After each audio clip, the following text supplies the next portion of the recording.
umwami Yesu abahezagire kandi igikorwa cyanyu caguke kigere kure. Bwana sifiwe sana. Turashimiye n'abakozi b'Imana ba pastori, nanezerewe kubona umushinga nawe wa pastori Perfect nawe narizi n'umuhungu wiwe. Umwami Yesu abahezagire. Ndashimiye Imana yadutoranije idukura mu mihingo hirya no hino ikadukoranya kugira ngo iducurire amajambo yayo. Mfise intasho zavuye ku bungere bacu muri Fekabu mu Nyakabiga, bantumye ngo ndabaramutse mu izina rya Yesu.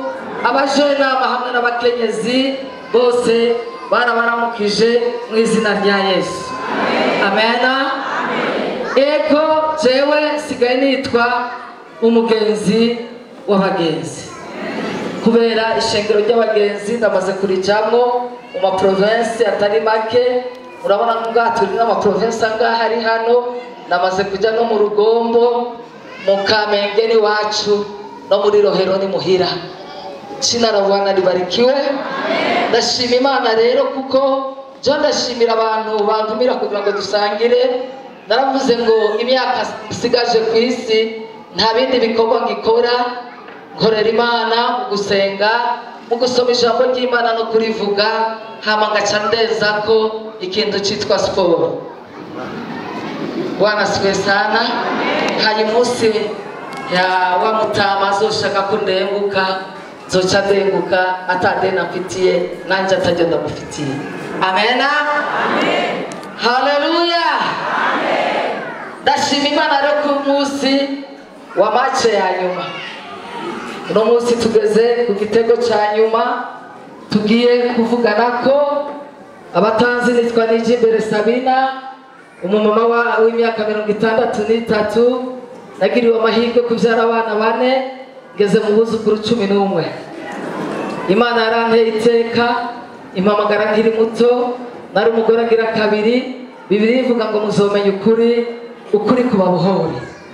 Ndabohoka ndava kuri uyo mugabo. N'imyaka 30 sinari bwayikwize. Byari bigoye ariko niko byari bikwiye kumera. Ndasubira iwacu nja kubana na mama ko nta data nari mfise. Ntibyanyoroheye ariko sinasubiye kandi kurongorwa. Nahisemo kwigumira gutyo kugira ngo ndere abana banje nongere nkorere Imana.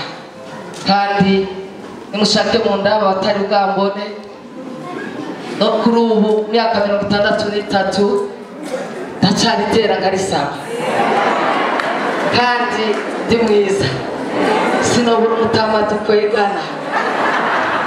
Haleluya.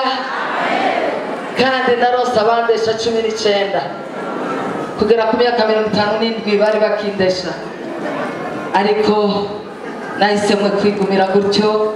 Abana nabo bahitamo kunyambika alliance mu myaka 45. Barambwira ati mama, abagabo baraje kukurondera uranka, wemeraho kubaho ubuzima bubi kubwacu, natwe turakwambiye impeta kugira ngo umenye ko icyo wakoze tukizirikana.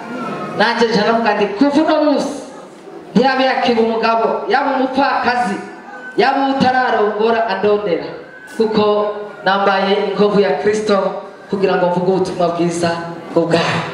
Haleluya. Iyo mvuga ubutumwa mvuga ubuzima. Iyo mvuga ubutumwa mvuga Yesu nzishonje, mvuga Yesu nzimpaze, mvuga Yesu nzigenda gusa, mvuga Yesu nzinambaye neza, mvuga Yesu nzi nisasirikira ngo ngacifuka kandi n'umukapitaliste. Ndi umwana yavukiye mu Kamenge, kandi Kamenge n'umutima wa kapitali ya Bujumbura, ariko nemera guca muri izo nzira ku bwa Kristo Yesu. Haleluya. Nico gituma atakintu na kimwe gishobora gukanga Imana mu byo uri kuracamo. Imana ikeneye kukubona uri umwizigirwa mu nzira zose uri kuracamo. Amena. Sinoshinga intahe y'ubuzima twokwirirwa tukarara tukongera kandi tukarara. Amena. Rero tugiye kuvugana ijambo rivuga ngo bwira mugenzi wawe umubaza uti abo ni bande. Haleluya. Iryo ni ryo jambo tugiye kuvugana kuri uno munsi iryo jambo ni ikibazo. Urumva ko ari ikibazo ngo abo ni bande? Seke hari abantu bari babonetse, hari umugwi w'abantu wari ubonetse. Nk'uno munsi ukuntu turi hano, igihe cyose ubona hari akagwi k'abadamu, ubona hari akagwi k'abadamu. Ni ukuvuga ngo bari muri iriya micungararo barabazanya bati mbega aba badamu aba bagore ko bagenda ari benshi bagiye habaye iki? Mu ishengero ry'abagenzi hari iki? Shina na Bwana libarikiwe.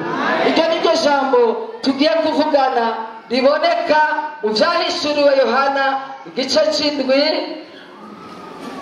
igice c'indwi umurongo wa 13 haravuga ngo umwe muri ba bakuru arambaza ataba bambaye imvune zera ni bande kandi bavuye hehe? Ndamwishura nti mugenzi ni wewe wobimenya. Arambwira ataba nabavuye muri wa mubabaro mwinshi kandi bamesuye imvune zabo bazezesha amaraso y'abamwagazi.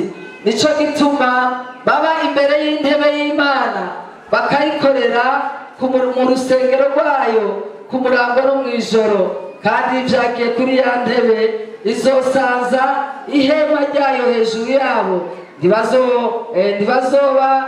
Ntibazoba bakigira inzara ukundi, kandi ntibazoba bakigira inyota ukundi, kandi izuba ntirizobarabika canke indugumba yose, kuko wa mwagazi ari hagati ahanganye n'iyo ntebe azobaragira, kandi azobashora ku masoko y'amazi y'ubugingo, kandi Imana izohanagura amosozi yose ku maso yabo.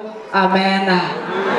22 kuri rya jambo ryacu 22:11 ugabitsanya nashishikara gabitsanye, uwanduye mu mutima nashishikara yandure, ugororotse nashishikara gororoke, wera nashishikare yere. Ehe ndaza vuba nzanye ingero kugira ngo ngerere umuntu wese bikwiranye n'ivyo yakoze. Ndi Alpha na Omega, uwa mbere n'uwa nyuma, itanguriro n'iherezo. Ahirwa abamesura imvune zabo kugira ngo babone kwegera cya giti cy'ubugingo, kandi bace mu birimba bashike kuri wa murwa. Inyuma hazobibwa abarozi n'abashakanyi n'abicanyi n'abasenga ibigirwamana n'umuntu wese akunda kubesha akabikora. Ugara Bibiliya yawe. Amen. Shina la Bwana libarikiwe. Uyu n'umunsi mwiza Imana yaduteguriye kugira ngo twinjire mu ijambo rivuga ngo abo ni bande. Ejo twaravuganye amajambo, tuvugana ku mugabo yitwa Yohani umubatizi, tuvugana ku mugabo yitwa Paulo. Ariko uno munsi tugiye kuvugana kuri uyu mugabo yitwa Yohana atari umubatizi. Uyu Yohana numwe mu ntumwa za Yesu Kristo. Uyu Yohana numwe mu bagendanye n'umwami Yesu, numwe mu bo yari yatoranije, numwe mu bo yari yarahamagaye. Ariko uyu Yohana Bibiliya ivuga neza ngo yari umukunzi wa Yesu. Icyatuma aba umukunzi wa Yesu sikindi, Bibiliya ivuga ngo buri gihe bicaye ka Yohana kama mugikiriza nk'akana k'agahererezi kumviriza amajambo umwami Yesu avuga. Haleluya. Ijambo ry'Imana rivuga ngo nkunda abankunda, ariko abandondera ubudahumeka bazombona. Bisobanura ngo umwami Yesu yarabonye urugero Yohana mukunda ko atashaka kumuva iruhande, yama ari mu gikiriza ciwe, acamugira umwe mu bagabo batatu barabakunzi ba Yesu. Yari Yakobo, Yohana hamwe na Petero. Uyu Petero yari umugabo adapfa gukurikira atabajije kugira ngo amenye icyo ariko arakurikira n'icyo azohembo. Amen. Iyo umuntu azi neza icyo ariko arakurikira, iyo umuntu azi neza uwo bari kumwe, si ikintu cyose gifa kumukwega mukimutwara. Jina la Bwana libarikiwe. Uyu Yohana gihe umwami Yesu yaragiye ku musozi wo guhinduka, Bibiliya ivuga neza ngo yajanye n'aba bagabo batatu. Bibiliya ivuga neza igihe yaja Getsemani, igihe yabiruguye rw'amaraso, uyu Yohana yari kumwe na bagenzi we. Shaka kubwira umuntu umwe, ugashaka kumenya umukunzi, uzomumenye ni Getsemani. Igihe ibintu bitameze neza, igihe uri mu mubabaro, igihe ufise ingorane, aho niho uzomenya umukunzi yakuri. Jina la Bwana libarikiwe. Muri aba bagabo 12 turamubona Yohana ariwe mugabo umwe yakurikiye Yesu igorogota. Ba Petero bahuze, ba Yakobo bagiye, ba Yuda bagiye, mugabo uyu unye Yohana kubera urukundo yakunda umwami Yesu niwe yashoboye kwihangana agera no ku musaraba. Amen. Nukuvuga ngo umukunzi nyakuri nukwihanganira no muri ya mibabaro, no muri ziriya ngorane zidasanzwe, hagata umuntu wose gukurikira mugokabana nawe arya. Amen. Kugira umukunzi bimeze neza biroroshe. Kugura umukunzi uri mu nzira n'agahimbo biroroshe. Ariko igipimo cy'umukunzi nuko gusanga muri za ngorane akagutera intege, ukarira akabona, ukarira agahanagura amosozi, akagira ijambo akubwiye. Haleluya. Atari uko abandi baba bahagaze hariya baraba ukuntu biza kumera, baraba ko biza kukunanira, baraba kuza kugwa ngaho. Haleluya. Hanyuma byamara kumera neza bagaca bakwegera bakakubwira ngo reka twagusengera, ngo hajya ngo twari twarumiwe, ngo ariko n'ukuri ngo twari kumwe nawe mu buryo bw'ibihembo. Neva nta by'uburyo bw'ibihembo, umukunzi mubona mu buryo bw'umubiri. Jina la Bwana libarikiwe. Haleluya. N'Imana yonyene iravuga ngo nkunda bankunda, ari Imana ngo kandi abandondera nibo bazombona. Uzokurondera mu ngorane uzumugire inshuti magara. Amen. Yohana niwe usomye muri Yohana igice cya 19 umurongo wa 27, aho niyo hari ragi Yesu yabwiye Yohana ati yewe Yohana, naba umuhungu wawe, naba mama, nawe mama nguyu umuhungu ndagusigiye. Bibiliya ivuga ngo ako kanya aca mujaniwe. Iryo ni ryo jambo ritwereka ko Yesu yapfuye, Yosefu yarapfuye, kuko ndakuntu yari gutwara umugore w'abandi ngo amujaniwe kandi afise umugabo wiwe. Yohana turamubona igihe cy'ihamwa ntaboneka, igihe cy'aba Petero bapfa, igihe cy'aba Yakobo bamererwa nabi, igihe cy'aba Stefano nitumubona Yohana. Yohana yari mu murimo wo kuzigama nyina wa Yesu ariwe Mariya. Haleluya. Igikorwa kiwe giheze, abayuda bari bazi ko baceceshegesheje ubutumwa bwiza, ko bamaze kwica intumwa n'abantu bose bakurikira Yesu, baramenya ko umurimo w'ubutumwa bwiza uhereye aho. Ariko shaka kubwira umuntu umwe, ntawe ushobora kuzibira icyo Imana yaziburuye, ntawe ushobora kugara urugi Imana yuguruye, ntawe ushobora guhagarika umuntu Imana yahaye gutera intambwe. Jina la Bwana libarikiwe. Haleluya. Haleluya. Haleluya. Haleluya. Ntawe ushobora guhagarika icyo Imana yahagurukije. Jina la Bwana libarikiwe. Baramenya ngo ubutumwa bwiza uraheze. Ariko mukanya isase bazabona umutama w'imyaka 92 arahagurutse, atangiye kuvuga ubutumwa bwiza, atangiye kuvuga uyo Yesu, atangiye kuvuga inkuru z'ubwami. Maze inama y'abayuda iramuhamagara ati we uturutse he, uvuye he, wahora he, icyabaye ntubizi, uko Petero yapfuye ntukuzi, uko Bartolomeyo bapfuye ntukuzi. Ati wowe bimenya ni jewe, ndabizi cyane, ndazi nyene bapfuye, ariko hamwe n'ibyo umwe twagendana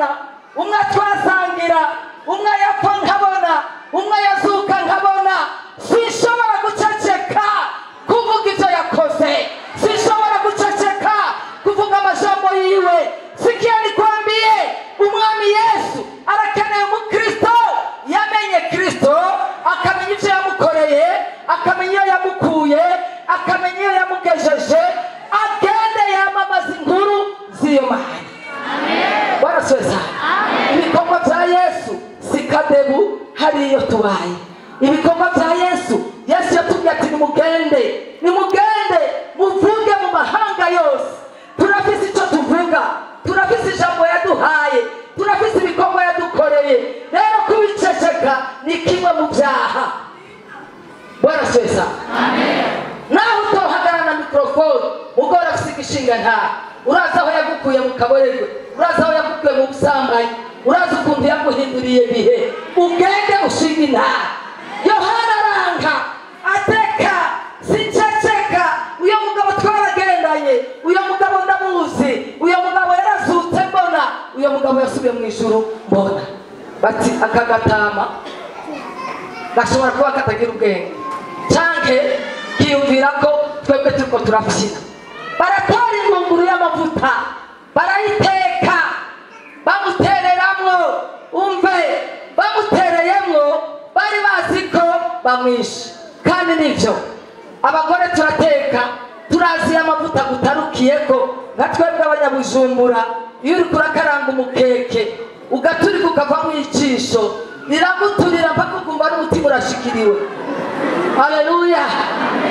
Bagira ngo baramwishe kandi mu buzima busanzwe bari bamwishe, ariko baribagira ko Yesaya 43 Bibiliya ivuga ngo umuntu wanje nahazoca mu muriro ntacazoba, ngo kandi umuntu wanje zoba ndi kumwe nawe. Haleluya.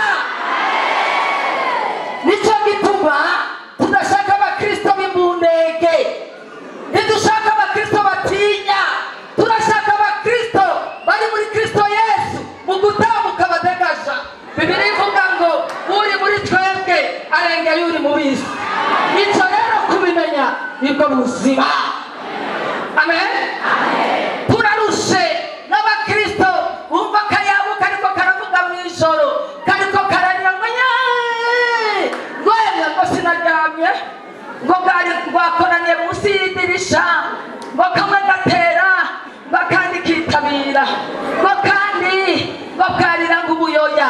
None ushaka ko buvuga icyongereza atari abongereza, ushaka ko buvuga ikirundi atari uburundi, rujya nirwo rurimi rwabyo. Kumbure Imana yabonye kutagira reveye yakuvyuye kugira ngo usenge. Haleluya.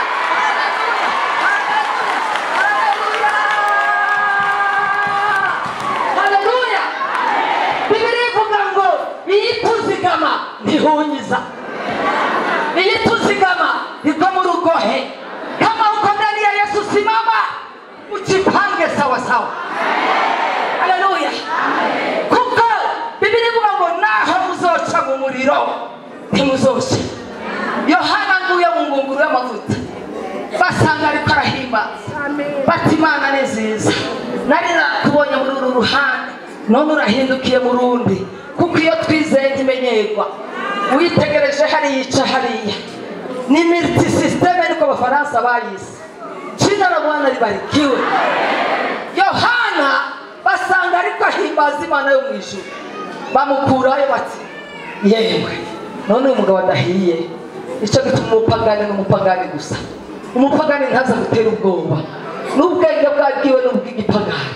Bari gufuma bavuga atakagatama n'akarozi ko kadahiye karagisa mangetengete bakagatinyira ico, ariko barakomeza umugambi kugira ngo dushikirwe n'ubutumwa bwiza. Baragira inama ngo bamute mu gitsinda cya Patimo, kuko uwo bagitayemo ntagaruka. Uwo bagitayemo bari bazi ko apfuye, ariko mvirisigane Yohana avuga bamaze kumuta mu gizinga cya Patimo ngo jewe Yohana mwene so uwo musangiye ubwami n'amaruswa. Ritasika glorisa ngo jewe mwene so Yohana musangiye amaruswa n'ubwami, ngo nari mu kizinga cya Patimo bampora ijambo ry'Imana n'ugushingira inahe Yesu Kristo. Murumva ikintu bamuhora, ntiyari yibye, ntiyari yatukanye, ntiyari yagize bibi, ariko ngo hari icyo bariko barampora ngo twebwe dusangiye amarushwa n'ukwihangana, hama tukinjira mu bwami. Ubu bwami turirimba kugira ngo umuntu azobushike harimo amarushwa D harimo kwihangana hano ushikirwa bwawe. Bwana Yesu.